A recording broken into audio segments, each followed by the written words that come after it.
90 गुंठ आपण त्याला टी द्यावे. लँड बँक आहे, लँड बँक आहे.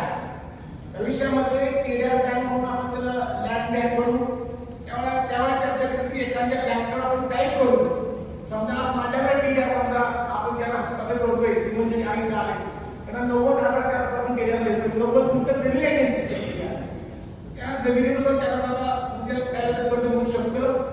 आकाश आपला कार्यक्रम सुरू आहे आणि आमचे मित्र पंकज आता तिला मागणी म्हणजे बाबा हा टीडीआर एकत्र आला की तो विकला जातो.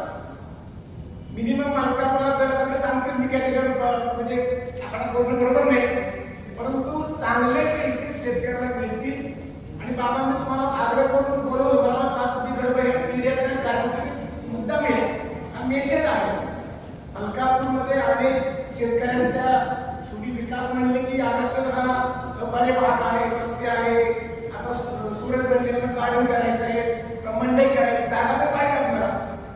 या जागेची गरज आहे. पण आज आपण मुख्याधिकाऱ्यांचं मनापासून या ठिकाणी म्हणजे आभार मानले पाहिजे. आमची टीपीचे गायकवाड साहेब सर्व त्यांची टीम आहे की आज हा टीडीआर कृषी आणि शेतकऱ्यांना दिलासा दिलेला आहे.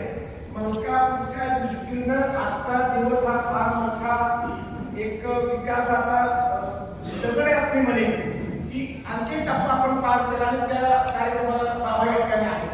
मला एकच विनंती किंवा सगळं व्यवसाय पूर्ण करायला मी काही जास्त असेल कारण मला कळलं आहे की मलकापूर फार तसं राहणारी मंडळी नशिबान आहे की पूर्वी आपल्याला राजश्री मिळाला म्हणजे ग्रामपंचायत स्थापन झाली. यशवंतराव चव्हाण साहेब मोठी भाऊंचा मतदार मिळाला.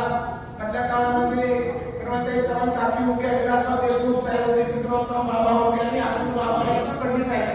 म्हणजे राजश्री म्हणतो आपण हा सगळा आपल्याला मिळालेला आहे. त्यातून त्या गावची विकासाची म्हणजे गंगा होत चाललेली आहे. आणि एक वेगळी म्हणून काय म्हणतात तुम्ही कुठेही जावा आपल्याला चिल्ड्रन साथ असतो किंवा अनेक सगळे गोष्टी आपल्याला राबवतोय. आपण सर्वजण आला वेळ झाला मला मी मामाला पुन्हा एकदा दीर्घ व्यक्त करतो आणि या टीडीआरची एक चांगली आपल्या माध्यमातून सकारात्मक बातमी किंवा सकारात्मक बाब जनतेपर्यंत आवडून करतो. जय जय महाराज.